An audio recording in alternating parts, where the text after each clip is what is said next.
Cara penginputan data atau pelayanan multiform di aplikasi Sigda Optima. Pertama dari websitenya kita ketikkan Sigda tanda hubung optima.com, sigdaoptima.com, kemudian eh, masuk ke pelayanan multiform. Setelah dapat user sama password, Bapak Ibu bisa langsung login. Kemudian untuk awal pertama kali penginputan bagusnya kosongkan data terlebih dahulu. Setelah itu pilih dokter perawat karena akan melakukan penginputan pemeriksaan fisik, tanda-tanda vital, kemudian anamnesa dan sebagainya. Kemudian pilih poli Bapak Ibu petugas. Setelah itu klik lihat pasien. Di sini uh, bisa download pasien atau update pasien. Kita coba yang untuk tanggal kemarin karena kemarin mendaftarkan pasien, kalau hari ini belum. Ini ada 2 pasien yang sudah terdaftar di poli umum. Untuk melakukan pelayanan kita klik pelayanan atau mengubah data, klik edit. Nih. Pada dashboard pasien ini akan kelihatan rekam medis pasien yang ada di puskesmas. Dia berobat tanggal berapa, kemudian ke poli apa, hasil pemeriksaan yang sudah diinput oleh petugas kesehatan akan muncul di dashboard pasien ini. Selanjutnya untuk melakukan penginputan form sesuai keadaan pasien bisa dipilih penginputan form-formnya.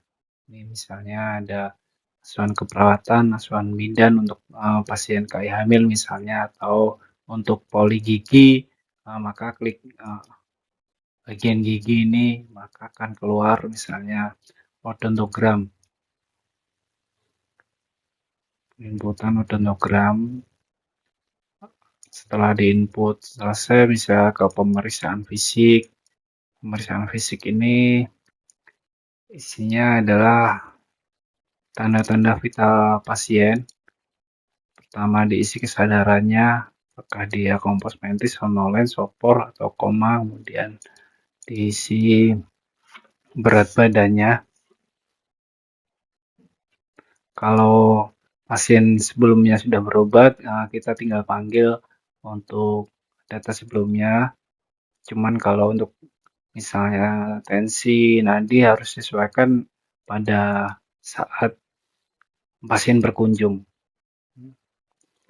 Ini untuk pemeriksaan fisiknya diisi catatan perawat, misalnya pasien demam atau pusing 2 hari misalnya.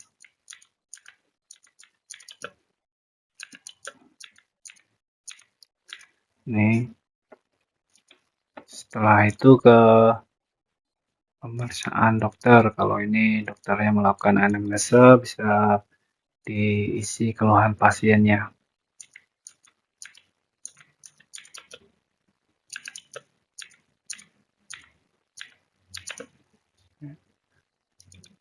Untuk catatan fisik diisi keadaan pasien fisiknya, apakah ditemukan benjolan misalnya.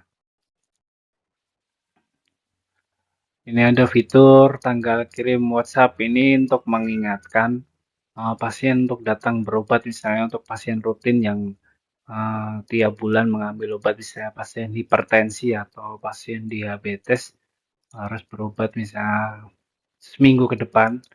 Ini Bapak Ibu isi pesannya, misalnya silahkan kontrol kembali.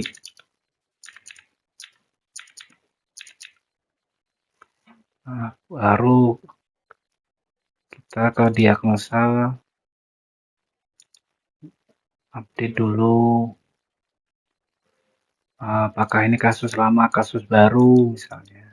Kemudian diagnosa primer, sekunder, atau komplikasi, Bapak Ibu bisa pilih. Kemudian ini untuk mendownload diagnosa pasien berobat, contohnya Oh, ternyata sebelumnya dia sudah melakukan medical check up. Ini misalnya pasien ada diabetes misalnya. Kita pilih, kemudian tambah. Jadi ada 2 diagnosa di sini. Ini ada kolom obat. Pasien mau diberikan misalnya paracetamol 3 kali 1, jumlahnya ini setelah makan tambah, jangan lupa, kemudian kasih misalnya vitamin B kompleks misalnya 1 kali 1, sudah juga tambah. Ini ada 2 obat.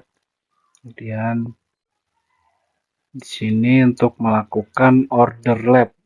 Order lab ini ternyata pasien ada pemeriksaan laborat yang disarankan, misalnya glukosa 2 jam habis makan bisa tambah, atau misalnya mau diperiksa darah rutin ya, DR. Nah, ini tambah.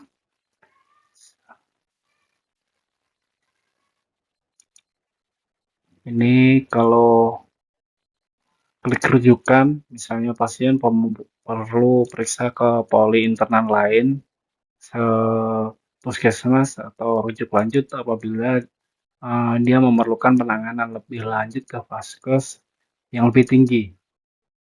Spesialis misalnya ini poli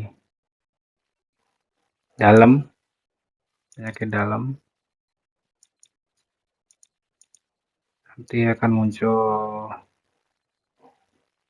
kapan pasien akan mau berobat ke poli dalam, harus cari vaskes yang ada yang terdaftar di PCare, BPJS. Ini misalnya ini.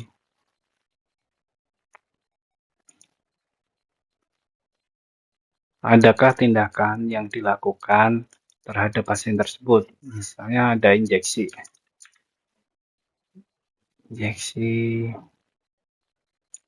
Nah,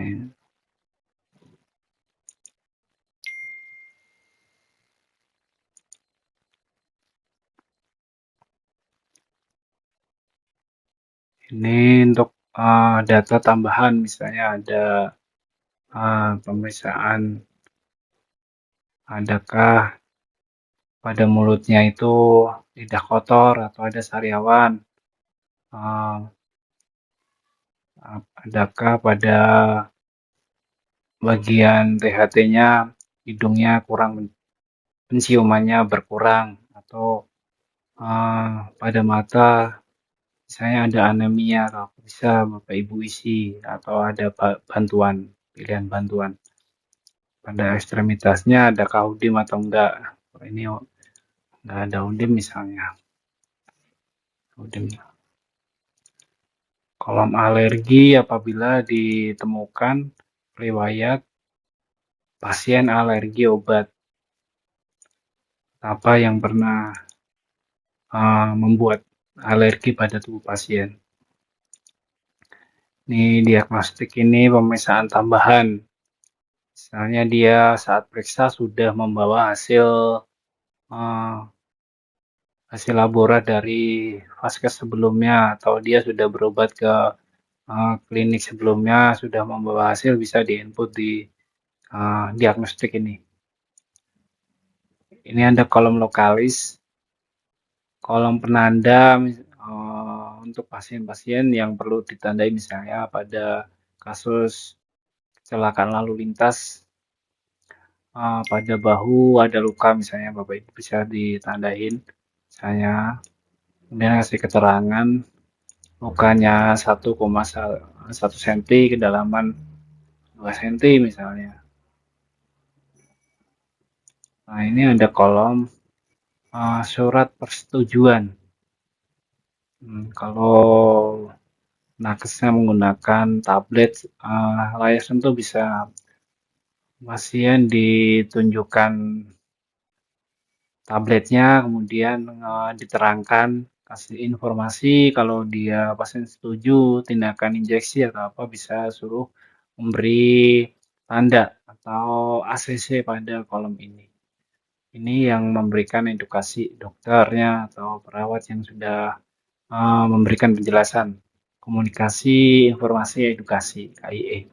Nah, setelah semua di-input, baru ke langkah selanjutnya. Ini jangan lupa klik dokter untuk menyelesaikan pemeriksaan.